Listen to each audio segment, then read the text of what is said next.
নমস্কার। আজকে দিনটি গুরু পূর্ণিমার দিন। আমরা এখানে সমবেত হয়েছি আরেকটি বিশেষ কারণে, সেটা হচ্ছে যে ঠাকুর শ্রী রামকৃষ্ণ দেবের এই পুণ্যস্থান আমাদের শ্যামসুন্দর মন্দিরে এসেছিলেন তার 152তম বর্ষ। আমরা 150 বছর উদযাপন করেছিলাম এই মন্দির প্রাঙ্গণে। আজকে 152 বছর পূর্ণ দিনটি স্মরণ করে এখানে আমরা সমবেত হয়েছি। এখানে যে ভক্তজন রয়েছেন, আমাদের মধ্যে রয়েছেন আমাদের ঠাকুর শ্রী রামকৃষ্ণ যাদব কিশোর গোস্বামী, যিনি ছিলেন ঠাকুরকে নিয়ে আসার মাধ্যম। সেই বংশের সন্তান পম্পা চ্যাটার্জি আমাদের মধ্যে আজকে উপস্থিত হয়েছেন। এটা আমাদের পরম সৌভাগ্যের। আর আজকের এই অনুষ্ঠানটি এইখানে এই মন্দির কর্তৃপক্ষ আমাদের করতে সম্মতি দিয়েছেন, গৌরদা এবং সমগ্র মন্দির কর্তৃপক্ষকে আমরা ধন্যবাদ জানাই।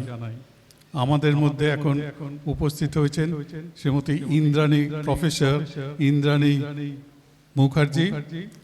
তিনি এই অঞ্চলের নয়, শুধু সমগ্র বাংলার যদি ইতিহাসে যদি দেখা যায় যে ধর্মীয় যে গ্রন্থ রচনা থেকে আরম্ভ করে বিশ্ববিদ্যালয় স্তরের বিভিন্ন গ্রন্থ রচনা করেছেন, তিনিও আজকে আমাদের মধ্যে এসেছেন। সেটাও একটা আমাদের পরম সৌভাগ্যের ব্যাপার। এছাড়াও উপস্থিত রয়েছেন আমাদের এখানকার মলয় গাঙ্গুলি, এসেছেন পার্থ নাগ, এসেছেন রাজা, এসেছেন আমাদের বর্ষীয় দাদা তপন শেঠ, বৈদ্যনাথ শেঠ, রাহুল শেঠ।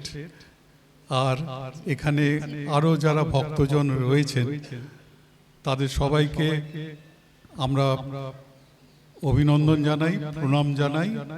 এবং আজকে আমাদের এখানে উপস্থিত হওয়ার কথা, উনি এসে রাস্তায় রয়েছেন, রহরা রামকৃষ্ণ মিশনের স্বামী মুরলীধরানন্দ। একটু যাতায়াতের অসুবিধার জন্য, রেল লাইনের অসুবিধার জন্য ওনার দেরি হচ্ছে। তো ওনার সঙ্গে আমি একটু আগেই কথা বললাম, উনি সম্মতি দিয়েছেন যে এই অনুষ্ঠানটি শুরু করে দেওয়ার জন্য। কারণ 7টার পরে আর এই অনুষ্ঠান করা যাবে না, কারণ মন্দিরের আরতির সময় হয়ে এসেছে। আমি এই পুণ্য দিনে শ্রীমতী শ্যামলী শেঠের, যারাকে তারা বলেই সবাই জানে, তাকে অনুরোধ করব একটি সঙ্গীত পরিবেশনের মাধ্যমে আজকের আমাদের এই অনুষ্ঠানটি সূচনা করার জন্য। চরণে সশ্রদ্ধ প্রণাম এবং সকল গুণীজন এবং ভক্তবৃন্দের চরণে প্রণাম।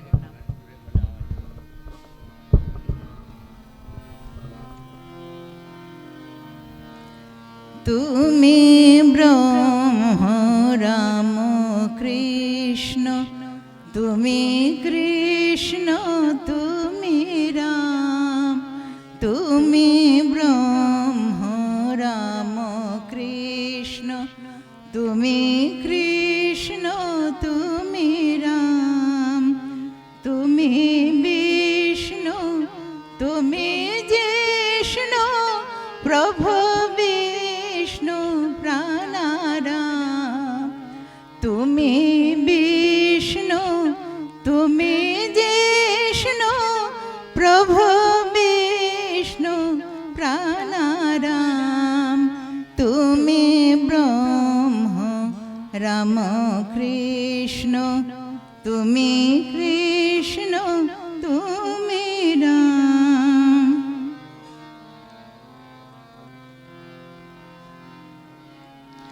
তুমি আধে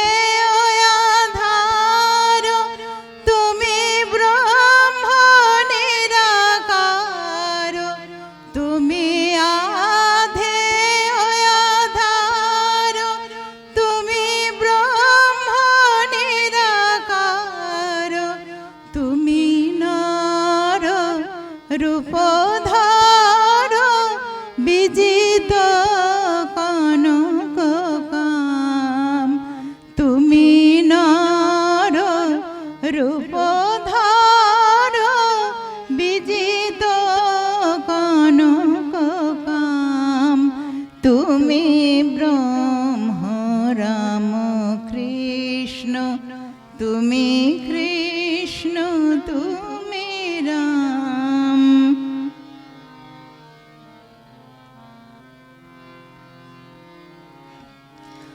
অপার করুণা সিন্ধু তুমি দেব দীনবন্ধু অপার করুণা সিন্ধু তুমি দেব দীনবন্ধু যাচে ইন্দু কৃপা বিন্দু চরণে করি প্রণাম যাচে ইন্দু কৃপা বিন্দু চরণে করি প্রণাম তুমি ব্রহ্ম রাম কৃষ্ণ তুমি কৃষ্ণ তুমি রাম তুমি বিষ্ণু তুমি জিষ্ণু প্রভু বিষ্ণু প্রাণারাম তুমি ব্রহ্ম রাম কৃষ্ণ তুমি কৃষ্ণ তুমি রাম।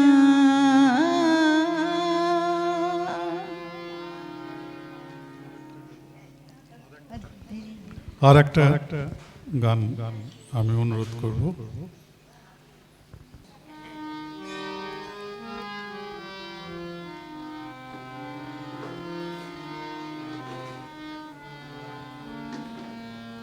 তুমি অরূপ স্বরূপ সগুণ নির্গুণ দয়াল ভয়াল হরি হে আমি কি মা বুঝি আমি কি মা জানি আমি কেন ভেবে মরি হে তুমি অরূপ স্বরূপ সগুণ নির্গুণ দয়াল ভয়াল হরি হে কিরূপে এসেছি কেমনে বা যাব তা ভাবিয়ে কেন জীবন কাটাব কিরূপে এসেছি কেমনে বা যাব তা ভাবিয়ে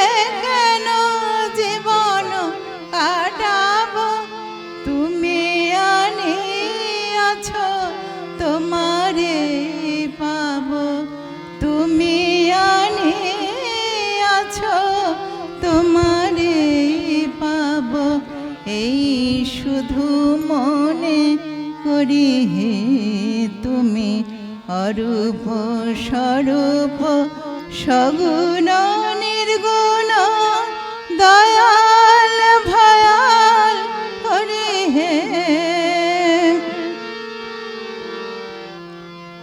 না রাখি জটিল নের বারতা বিচারে বিচারে বারে অসারতা আমি জানি তুমি আমারে দেবতা তাই আমি হৃদে বরি হে না রাখি জটিল নের মারতা বিচারে বিচারে বারে অসারতা আমি জানি তুমি আমারে দেবতা তাই আমি হৃদে বরি হে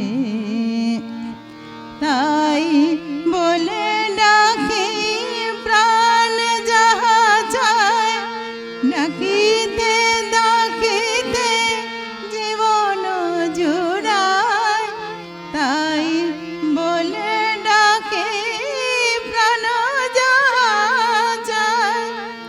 ডাকিতে ডাকিতে জীবন জোড়ায়, যখন যে রূপে প্রাণ ভরে যায়, যখন যে রূপে প্রাণ ভরে যায়, তাই দেখি প্রাণ ভরিয়ে তুমি অরূপ স্বরূপ সগুণ নির্গুণ দয়াল ভয়াল হরিহে।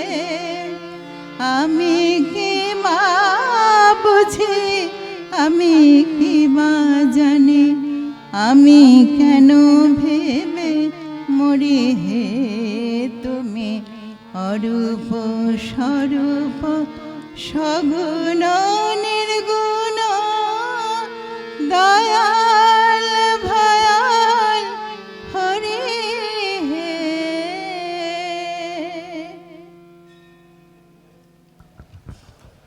আমরা খুব আনন্দিত যে আমাদের মধ্যে এসেছেন রওরা রামকৃষ্ণ মিশন আশ্রম থেকে প্রধান শিক্ষক স্বামী মুরলীধরানন্দ মহারাজ। আমরা তার চরণে প্রণিপাত করি এবং আমাদের ক্ষুদ্র যে উপহার সেটি হচ্ছে আমরা তাদের বরণ করে নেব মাননীয় অতিথিদের। সেই পর্বটা যত তাড়াতাড়ি সম্ভব আমরা শেষ করতে চাই।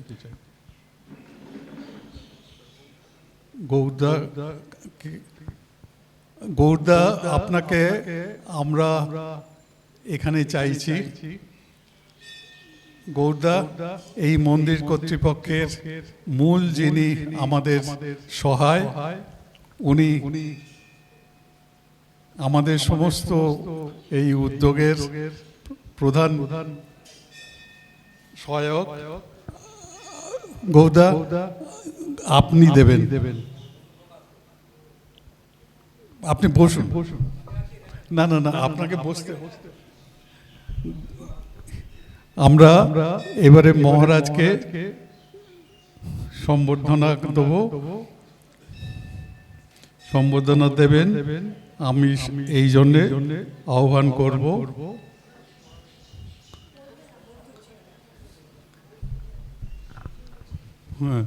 এখানে সম্বোধন আছে সুদীপ্তা শেঠ, উনি মহারাজকে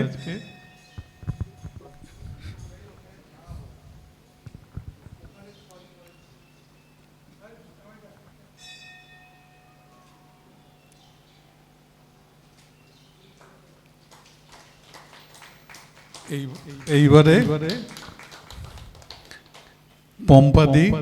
পম্পা চ্যাটার্জি, পম্পা চ্যাটার্জি। এর আগেই বলছিলাম যে যাদব কিশোর গোস্বামীর বংশের ওনার গৌরবজনক একটি স্থান রয়েছে এবং ঠাকুর শ্রীরামকৃষ্ণ যে এখানে এসেছিলেন সেটা সেই যাদব কিশোর গোস্বামী, সেই পরিবারের উনি। আমরা এবারে সম্বর্ধিত করব আমাদের পরম শ্রদ্ধেয় এবং বিদুষী ইন্দ্রাণী মুখার্জি, প্রফেসর ইন্দ্রাণী মুখার্জিকে।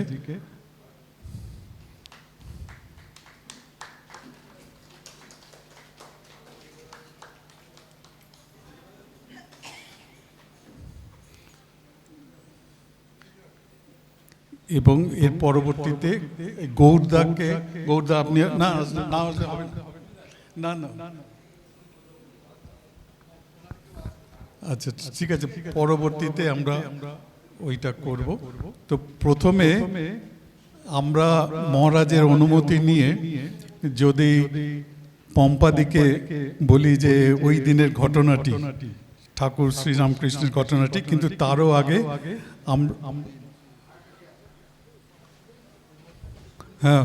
আমরা ঠাকুর মা এবং স্বামীজির চিত্রতে ফুল দেব, তারপরেই আমরা এটা অনুষ্ঠানটা শুরু করছি। এই বক্তব্য রাখার ব্যাপারটা এটা কোথায়? জয় রাধা শ্যাম সুন্দর জিউ কি, জয় রাধা শ্যাম সুন্দর জিউ কি, জয় রাধা শ্যাম সুন্দর জিউ কি, জয় মাটি মা সারদা ঠাকুর রামকৃষ্ণ দেব এবং স্বামী বিবেকানন্দ কি জয়, জয় গঙ্গা মাই কি জয়। আজকে খুব পবিত্র দিন, গুরু পূর্ণিমা। তা আমি গুরু পূর্ণিমা সম্বন্ধে সামান্য একটু বলে নিচ্ছি। সাধন সরল লীলা, সময় চির প্রবহমান অনন্ত অবিচ্ছিন্ন, তবু তাকে আমরা বর্ষ মাস দিনে খণ্ডিত করেছি। কারণ বাঙালির 12 মাসে 13 পার্বণ বলে একটি প্রবচন আছে। মানব জীবনকে হিন্দু ধর্মানুসারে 4টে ভাগে ভাগ করা হয়: ব্রহ্মচর্য, গার্হস্থ্য, বানপ্রস্থ এবং সন্ন্যাস। প্রথমটি তো খুবই তাৎপর্যপূর্ণ, কারণ দেহ ও মনের নিয়ম শৃঙ্খলার প্রশিক্ষণকাল। দ্বিতীয়টা সামাজিক যৌবন, পরে বানপ্রস্থ। শেষে আধ্যাত্মিক মুক্তি স্তরে এসে পৌঁছায় মানুষ। সেই স্তর হলো আবেগ, আসক্তি, সব কিছুর ঊর্ধ্বে যেন তখন পরমাত্মার সঙ্গে মিলিত হতে চায়। মা বাবার জন্ম তো সেটা সবচেয়ে বড় গুরু। প্রথম শিক্ষা যার কাছে পাই আমরা, তিনি হলেন শিক্ষাগুরু। জীবনে তার অনুদান সবার আগে। এই জন্য শিক্ষা ও দীক্ষা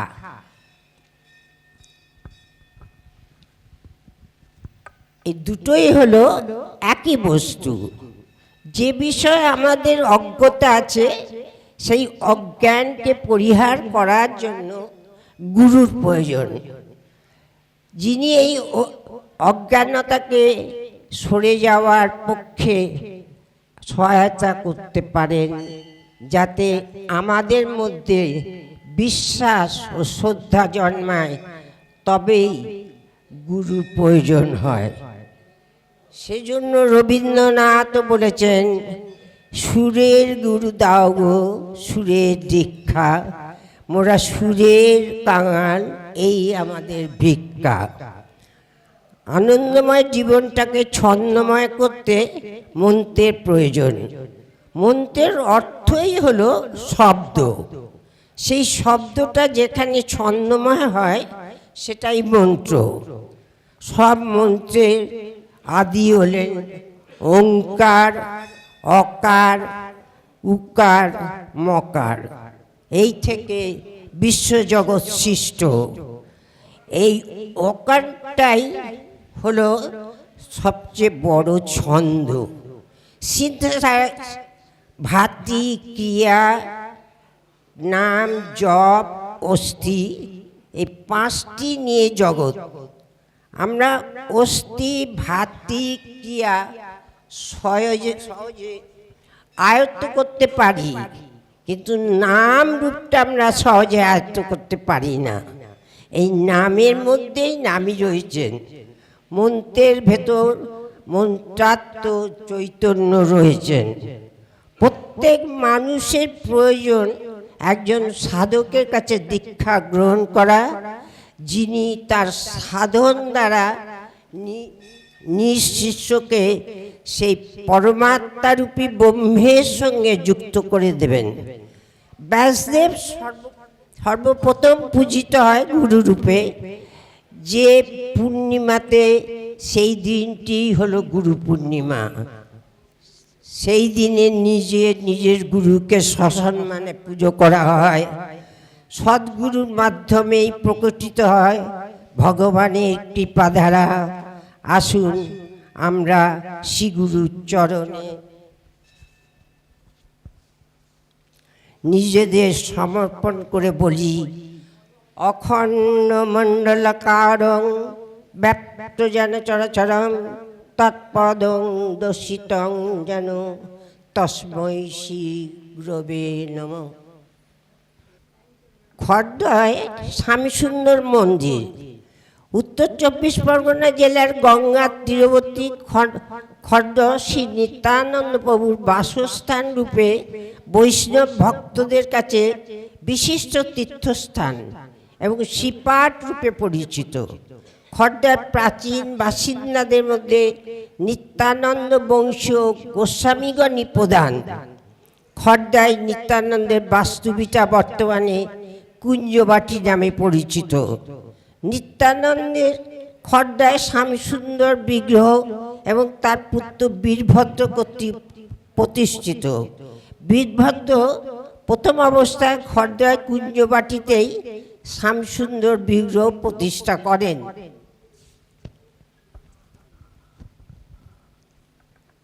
পরবর্তীকালে বর্তমান মন্দিরে বিগ্রহ স্থানান্তরিত হয়। 1967 খ্রিস্টাব্দে বিড়লা জনকল্যাণ ট্রাস্ট কর্তৃক এই মন্দিরটা সংস্কার করা হয়। খড়দার এই বিখ্যাত স্বামীসুন্দর মন্দির দর্শন করতে ঠাকুর রামকৃষ্ণ একদা এখানে শুভাগমন করেছিলেন। নিত্যানন্দ বংশীয় পণ্ডিত যাদব কিশোর গোস্বামীর সঙ্গে তিনি এখানকার প্রসাদও গ্রহণ করেছিলেন। ঈশ্বর যাদব কিশোর গোস্বামী ছিলেন আমার ঠাকুর দাদা। যাদব কিশোরের সঙ্গে ঠাকুর শ্রীরামকৃষ্ণের এখানে শুভগমন ও প্রসাদ গ্রহণ সম্পর্কে ঠাকুর নিজ মুখে উক্তি, ও বড় পণ্ডিত বাপ, বড় ভক্ত। আমি খড়দার স্বামীসুন্দর দেখতে গেলে যে ভোগ 100 টাকা দিলে পাওয়া যায় না, সেই ভোগ এনে আমায় খাওয়ায়। এর লক্ষণ ভালো, একটু নেড়ে চেড়ে চৈতন্য হয়। ওকে দেখতে দেখতে বড় উদ্দীপন হয়। কথামৃতে 2য় ভাগ 14দশ খণ্ডের 7ম পরিচ্ছদ এটা আছে। খড়দায় উত্তর 24 পরগনা জেলার খড়দায় নিত্যানন্দ বংশীয় পণ্ডিত যাদব কিশোর গোস্বামী বিদ্যারত্ন মহাশয়ের সঙ্গে ঠাকুর রামকৃষ্ণের যোগাযোগ থাকায় তিনি দক্ষিণেশ্বরে ঠাকুরের কাছে প্রায় যাতায়াত করতেন। ভক্ত যাদব কিশোরের আগ্রহে একদা ঠাকুর শ্রীরামকৃষ্ণ খড়দয় শ্যামসুন্দর বিগ্রহ দর্শন করতে এলে যাদব কিশোর তার বাড়িতে নিয়ে গিয়ে ঠাকুরকে শ্যামসুন্দরের প্রসাদ আহার করিয়ে বিশেষ তৃপ্তি দান করেছিলেন। এ বিষয়ে কথামৃত গ্রন্থের 2য় ভাগের 14দশ খণ্ডের 7ম পরিচ্ছদে ঠাকুরের শ্যামসুন্দর মন্দিরে শুভাগমন এবং যাদব কিশোর কর্তৃক ঠাকুরকে প্রসন্নতা ভোজনের কথা উল্লেখ আছে। ঠাকুর সেদিন মন্দিরে বসে প্রসাদ গ্রহণ করেননি। তাকে মন্দিরের কাছেই যাদব কিশোরের দোতলা বাড়িতে বসিয়ে প্রসাদ গ্রহণের ব্যবস্থা করা হয়, কারণ তখন যাদব কিশোরের পুজোর পালা ছিল। এই সম্পর্কে পণ্ডিত যাদব কিশোর গোস্বামীর পৌত্র নিমাই কিশোর গোস্বামী শ্যামসুন্দর স্টেটের ট্রাস্টি, ভূতপূর্ব পৌরপ্রধান খড়দা পৌরসভা এবং ভূতপূর্ব প্রধান শিক্ষক খড়দা মিশন স্কুল রিসরা উচ্চ বিদ্যালয় প্রভুবাশিস কিশোর মহাশয়ের সঙ্গে ব্যক্তিগতভাবে যোগাযোগ করলে তিনি একটি লিখিত বিবরণ মারফত জানিয়েছেন যে একবার 1874 খ্রিস্টাব্দে শ্রী শ্রী রামকৃষ্ণদেব খড়দয়স্থ রাধা শ্যামসুন্দরজির মন্দিরে আসেন আমার পিতামহ যাদব কিশোর গোস্বামীর সঙ্গে। এই যে ঘটনাটি আমাদের পম্পাদি বলছিলেন, এটা সত্যি শুনতে এখন গায়ে কাঁটা দিয়ে ওঠে যে সেই বংশের উনি। আমাদের এই সৌভাগ্য যে সেই শ্যামসুন্দর মন্দিরে শোনবার সুযোগ হলো। পুরোটা হয়তো আমরা করতে সুযোগ পেলাম না এই কারণে যে সময়ের অভাবে, কারণ 7টার সময় আমাদের এই সভাটি বন্ধ করতে হবে। তো আমরা পরবর্তী কোনো একটা সময় পুরো বিষয়টা নিশ্চয়ই শুনে নেব। এখন আমরা আমাদের মহারাজ স্বামী মুরলীধরানন্দ মহারাজকে তার বক্তব্য পেশ করার জন্য অনুরোধ করব। পরম পূজ্য শ্যামসুন্দরজির ভক্তমণ্ডলী, উপস্থিত আজকের যে অনুষ্ঠান, সেই অনুষ্ঠানের সদস্যবৃন্দ, আজ গুরু পূর্ণিমার এই পবিত্র তিথিতে আপনাদের সবাইকে জানাই আমার আন্তরিক শুভেচ্ছা, নমস্কার, শ্রদ্ধা। আজকের এই দিনটি কেবল একটি উৎসব নয়, এটি একটি আত্মসমীক্ষার দিন, কৃতজ্ঞতার দিন এবং গুরুর চরণে নিজেকে সমর্পণ করার দিন। আজকের দিনটি ব্যাস পূর্ণিমা নামেও পরিচিত। মহর্ষি ব্যাসদেব মানব জাতির কল্যাণের জন্য বেদকে সংকলন করেন, মহাভারত, ব্রহ্মসূত্র, পুরাণ রচনা করেন। তাই ভারতবর্ষে এই দিনটি সকল গুরুর প্রতি কৃতজ্ঞতা নিবেদনের দিন হিসাবে পালিত হয়। তাই শাস্ত্রে বলা হয়েছে, গুরুর ব্রহ্মা, গুরুর বিষ্ণু, গুরুদেব মহেশ্বর, গুরুর সাক্ষাৎ পরম ব্রহ্ম, তস্मै শ্রী গুরবে নমঃ। গুরু ব্রহ্মা, গুরু বিষ্ণু, গুরু মহেশ্বর, গুরু পরব্রহ্মের প্রকাশ। তাই গুরুকে প্রণাম। গুরু কেবল মানুষ নন, তিনি পরমাত্মার প্রকাশ মাত্র। শ্রীরামকৃষ্ণের জীবন আমাদের শেখায় গুরুর মধ্য দিয়েই ঈশ্বরের কৃপা লাভ। মুন্ডক উপনিষদে বলা হয়েছে, তদ বিজ্ঞানার্থম স গুরু এবং ভিগচ্ছেদ সমিত আনিং সত্রিয়ং ব্রহ্মনিষ্ঠম। পরম সত্যকে জানতে হলে ব্রহ্মনিষ্ঠ গুরুর শরণ নিতে হবে। গুরু ছাড়া আধ্যাত্মিক পথ সুস্পষ্ট হয় না। তাই বৃহদারণ্যক উপনিষদে বলা হয়েছে, অসতমা সদ্গময়, তমসমা জ্যোতির্গময়, মৃত্যুৎমত অমৃতগময়। হে প্রভু, অসত্য থেকে সত্যে, অন্ধকার থেকে আলোয়, মৃত্যুর থেকে অমৃতের পথে আমাদের নিয়ে চলো। গুরুর কাজই এই পথ দেখানো, ঈশ্বরের শরণাগতি। সর্বধর্মান পরিত্যাজ্য মামেকম শরণং ব্রজ, অহম ত্বম সর্ব পাপেভ্যো মোক্ষয়িষ্যামি মা শুচ। সমস্ত অহংকার আসক্তি ত্যাগ করে ঈশ্বরের শরণ নাও, তিনি মুক্তি দেবেন। শ্রীরামকৃষ্ণের জীবন এই পূর্ণ শরণাগতির উজ্জ্বল উদাহরণ। গীতায় ভগবান শ্রীকৃষ্ণ বলছেন, তদ্বিদ্ধি প্রণিপ্রাতেন পরিপ্রশ্নেন সেবয়া উপক্ষেদন্তি তে জ্ঞানং জ্ঞানীনস্ত তদর্শিন। বিনয়, প্রশ্ন ও সেবার মাধ্যমে গুরুর কাছে যেতে হয়। গুরু জ্ঞান দেন, কিন্তু এই জ্ঞান গ্রহণ করার জন্য শিষ্যেরও বিনয় ও আন্তরিকতা প্রয়োজন। আজ আমাদের কাছে সবচেয়ে বড় প্রশ্ন হলো, আমাদের গুরু কে? আমরা নির্দ্বিধায় বলি, যেহেতু আমরা শ্রীরামকৃষ্ণের ভক্তমণ্ডলী, যেহেতু আমরা শ্যামসুন্দরজির ভক্তমণ্ডলী, তাই আমাদের কাছে তারাই হলেন চিরন্তন গুরু। তিনি কেবল একজন। আমরা যদি শ্রীরামকৃষ্ণের ভক্তমণ্ডলী হয়ে যদি আমরা বলি, তিনি কেবল, শ্রীরামকৃষ্ণ কেবল একজন সাধক নন, তিনি যুগ অবতার। তিনি আমাদের ঈশ্বরের পথ দেখিয়েছেন, জীবনের লক্ষ্য শিখিয়েছেন এবং তার জীবন দিয়ে ধর্মকে সহজ করে বুঝিয়েছেন। প্রকৃত গুরু কোনো সীমাবদ্ধ ব্যক্তি নন।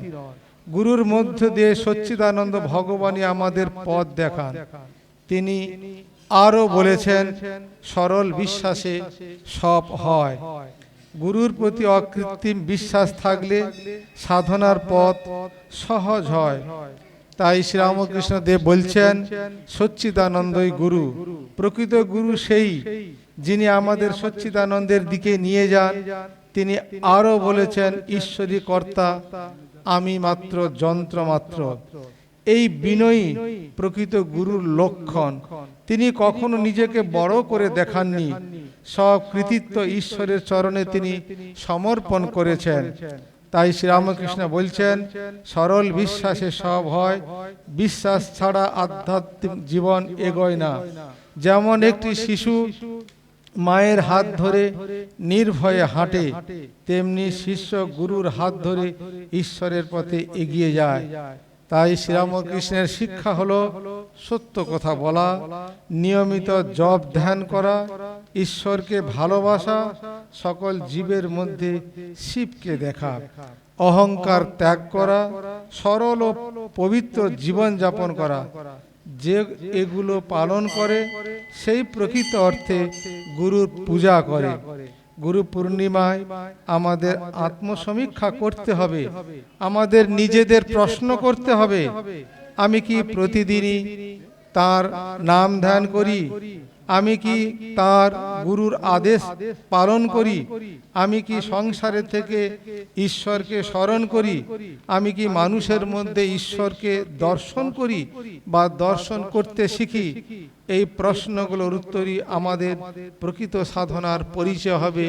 এই সব প্রশ্ন যদি আমাদের মধ্যে আসে, আজকের এই দিনে আমরা ভাবব, আমরা দেখব আমাদের গুরুকে আমরা কি দিতে পারি বা আমরা কি দেব। তাই শ্রীরামকৃষ্ণ এই প্রসঙ্গে বলছেন, সব থেকে বড় গুরু দক্ষিণা হলো নিজের একটি দোষকে তুমি ত্যাগ করো। তোমার অনেক দোষে দশান্বিত হয়ে তুমি আছো, একটি দোষকে তুমি সমর্পণ করো। প্রতিদিন অন্তত কিছু সময় ঈশ্বর চিন্তা করো। এই পরিবর্তিত জীবনী গুরুর চরণে সর্বশ্রেষ্ঠ অর্ঘ্য। তাই গুরু পূর্ণিমার দিনে আমরা কয়েকটি সংকল্প করতে পারি। প্রতিদিন আমরা নাম জপ করব, প্রার্থনা করব।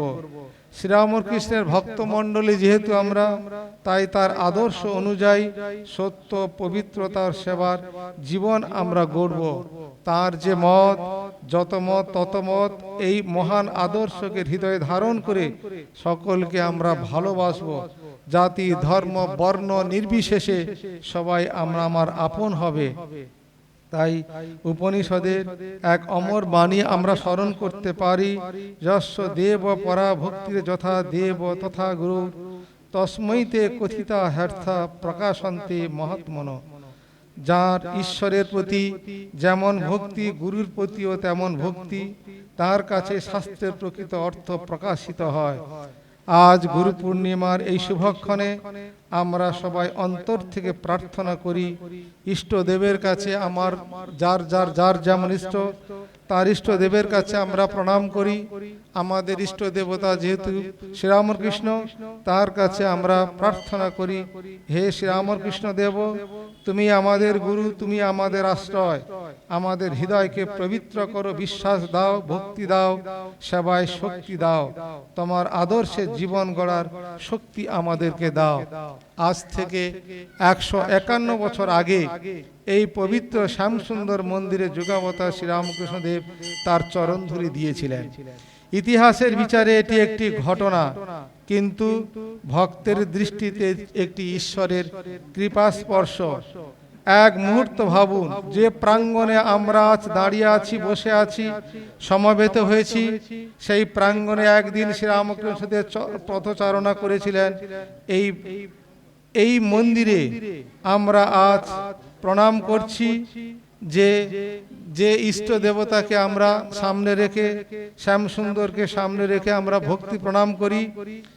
সেই মন্দিরে তিনি ভক্তি ভরে শ্যামসুন্দরকে দর্শন করেছিলেন। এই ভাবনা আমাদের হৃদয়কে বিনম্র ও আনন্দে ভরিয়ে দেয়। তাই শাস্ত্রে বলেছেন, মহৎ সেবা দ্বারত মাহুর বিমুক্তে। মহাপুরুষের সান্নিধ্য ও সেবা মুক্তির দ্বার খুলে দেয়। তাই যেখানে মহাপুরুষের পদধূলি পড়েছে, সেই স্থান ভক্তের কাছে তীর্থক্ষেত্র হয়ে ওঠে। শ্রী শ্রী রামকৃষ্ণ কোনো স্থানকে কেবল চোখ দিয়ে তিনি দেখতেন না, তিনি দেখতেন ঈশ্বরের উপলব্ধি তিনি করতেন। তার কাছে মন্দির ছিল জীবন্ত, বিগ্রহ ছিল চিন্ময়, আর ভক্তি ছিল জীবনের প্রাণ। তিনি বলতেন ভক্তি থাকলে মাটির প্রতিমা তো ঈশ্বরের আবির্ভাব হয়। এই কথার গভীর অর্থ হলো ঈশ্বরকে পাওয়ার মূল চাবিকাঠিটি বাহ্যিক আড়ম্বর নয়, আন্তরিক ভক্তি। আজ আমরা নিজেদের প্রশ্ন করি, আমরা কি কেবল ইতিহাস স্মরণ করতে এসে এখানে সময় না, আমাদের মধ্যে সে প্রশ্ন জাগে না। আমরা এসেছি সেই ভক্তিকে জাগিয়ে তুলতে, যা শ্রীরামকৃষ্ণদেব আমাদের শিখিয়েছেন। 151 বছর আগে শ্রীরামকৃষ্ণদেব এখানে এসেছিলেন, কিন্তু একটি প্রশ্ন আমাদের নিজেদের করতে হবে, তিনি কি আজও এখানে আছেন? ভক্তরা উত্তর দেবেন, হ্যাঁ, আজও তিনি এখানে আছেন। তিনি আছেন এই মন্দিরের আরতিতে, নাম সংকীর্তনে ভক্তের চোখের জলে নিষ্ঠা ভরে উচ্চারিত জয় গুরু মহারাজ জি কি জয়, তার ধ্বনিতে, সেই ধ্বনিতে তিনি আছেন সেই হৃদয়ে যেখানে সত্য, প্রেম, ভক্তি, আত্মসমর্পণ আছে। তাই ভগবান শ্রীকৃষ্ণ বলছেন, পত্রম পুষ্পম ফলম তোয়ং ইয়ো মে ভক্তা প্রয়চ্ছতি তৎহং ভক্তম অপ্রসিতম তস্মানি প্রয়তাত্মন। যে ভক্তি সহকারে একটি পাতা, একটি ফুল, একটি ফল কিংবা সামান্য জল আমায় অর্পণ করে, আমি তা সানন্দে গ্রহণ করি। এই শ্যামসুন্দর মন্দিরকে কেবল একটি ঐতিহাসিক স্থান হিসাবে ধরলে হবে না, এটি একটি জীবন্ত সাধন ক্ষেত্র হিসাবে আমরা সব দেখব। তাই শ্রীরামকৃষ্ণের চরণে প্রার্থনা করি, হে ঠাকুর, 151 বছর আগে তুমি এই পবিত্র ভূমিকে তোমার পাদ স্পর্শে ধন্য করেছিলে। আজ আমাদের হৃদয়কে তোমার করুণা স্পর্শে পবিত্র করো। আমাদের মধ্যে ভক্তি দাও, বিশ্বাস দাও, নম্রতা দাও, তোমার আদর্শে জীবন গড়ার শক্তি আমাদের দাও। এই বিশ্বাস রেখে আজকে তার যে আগমন সেটা আমরা স্মরণ করলাম। আবার ঠাকুর মা স্বামীজি শ্যামসুন্দরজিকে প্রণাম করে আমি আমার ক্ষুদ্র বক্তব্য শেষ করলাম। নমস্কার। হরি ওম তৎসৎ। আমরা মহারাজের কাছ থেকে যে বার্তাটি পেলাম সেটি আমাদের এই শ্রীপাঠ খড়দহের একটি অমূল্য সংযোজন হলো বলতে পারি।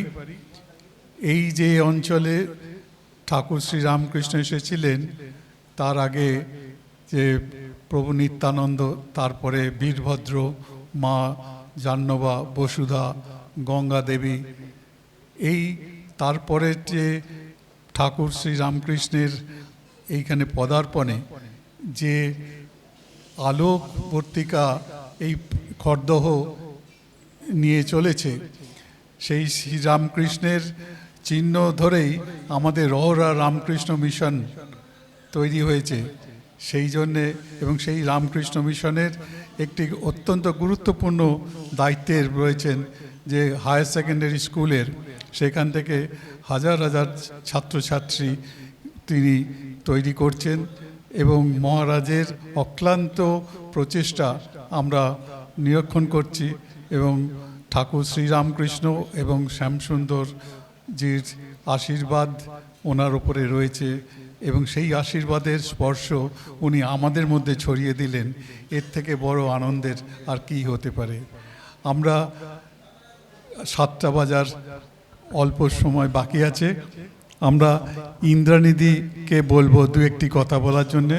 অধ্যাপিকা ইন্দ্রাণী মুখোপাধ্যায়, যিনি আজকে এই মন্দিরে তার নূতন যে পুস্তক শ্রী চৈতন্য দেবের উপরে অর্পণ করেছেন, এছাড়াও উনি আচার্য শঙ্কর এবং রামায়ণ, মহাভারত এই সমস্ত বইগুলি রচনা করেছেন, অনেকগুলি ইংরাজি অনুবাদও করেছেন এবং সেইগুলি আমাদের এই অঞ্চলকে সমৃদ্ধ করেছে। আমি ইন্দ্রাণীদিকে বলবো, প্রফেসর ইন্দ্রাণী মুখার্জিকে দু একটি কথা বলার জন্যে তার আগে আমরা মহারাজকে আমাদের যে স্মরণিকা সেইটি অর্পণ করব। আর এখানে আমরা ওনাকে এটা দিয়ে দেবো। ইন্দ্রানিধি। আজকের এই শুভ সন্ধ্যায় শ্রী রাধা রানী ও শ্যামসুন্দরজির সামনে বসে কি আনন্দই যে পাচ্ছি, কত সৌভাগ্য আমার, সেটাই মনে হচ্ছে। আমি তাদের চরণে শত শত প্রণাম জানাই। আমার সামনে দাঁড়িয়ে আছেন শ্রী গৌরাঙ্গ মহাপ্রভু ও নিত্যানন্দ প্রভু, তাদের প্রণাম জানাই। এখানে ঠাকুর, মা ও স্বামীজির প্রতিকৃতিতে সুন্দরভাবে মালা দিয়ে তাকে প্রণাম জানাচ্ছেন সকলে। আমিও তাকে বারবার তাদের তিনজনকে প্রণাম জানাই।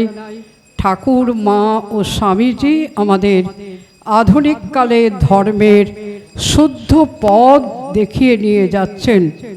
আমি আমার প্রণাম জানাই মহারাজকে, রামকৃষ্ণ মিশনের মহারাজকে, যিনি কৃপা করে আজকে আমাদের মধ্যে এসেছেন। আমি প্রণাম জানাই গৌরবাবুকে, যিনি দিনের পর দিন এই মন্দিরের সেবার কাজে নিযুক্ত আছেন। আর আমি শুভেচ্ছা জানাই শেখরকে, যে আমার ভাতৃসম এবং যে এই সুন্দর পূর্ণ শুভ অনুষ্ঠানের আয়োজন করেছে। আজকে এখানে এসে শ্রী গৌরাঙ্গ ও নিত্যানন্দ প্রভুর মূর্তি দেখে গৌড়ীয় বৈষ্ণব সমাজের পুরো বিবর্তনের ধারাটা মনে পড়ছে। আজকে গুরু পূর্ণিমা, ব্যাসদেবের জন্মদিন।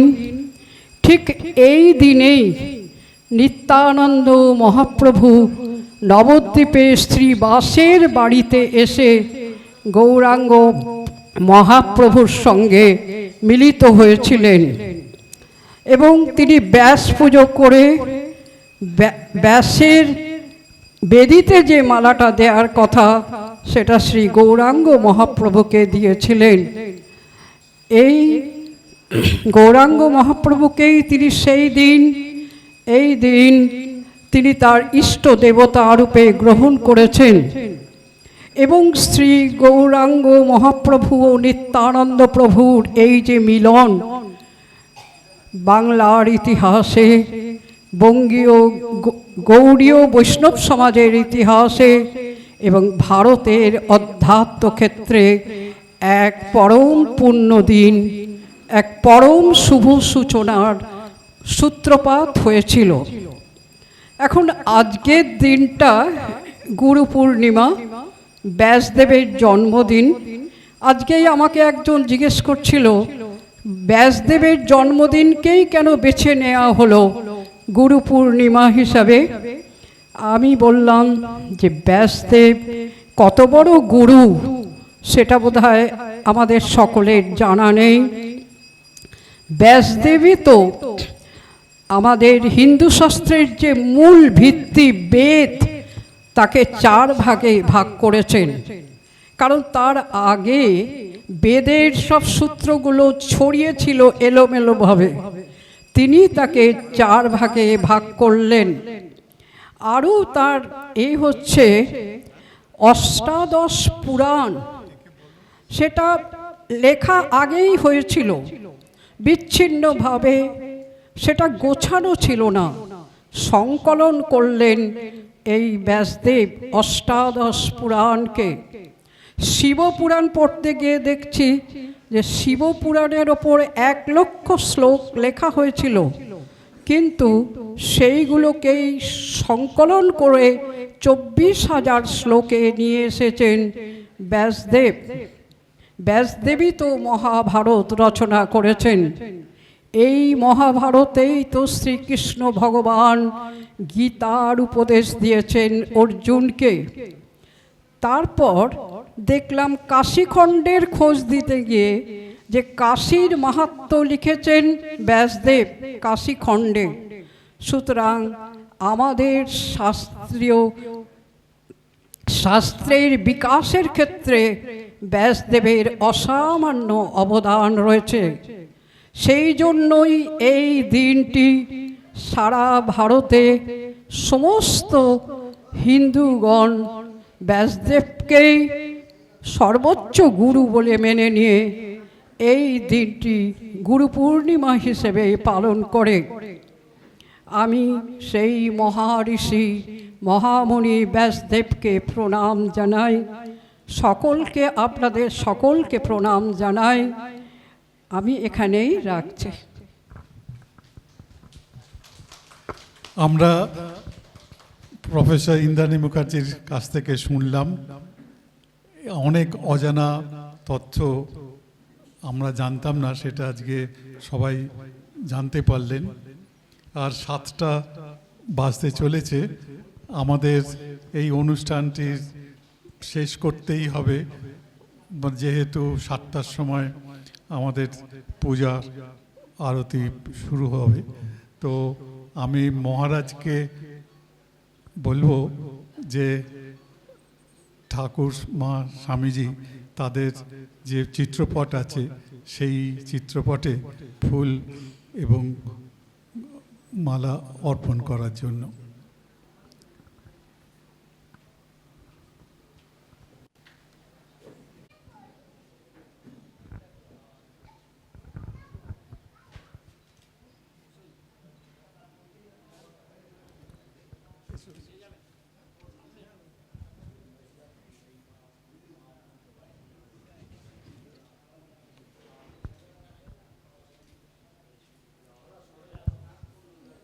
আরো সবাই এক এক করে দিন।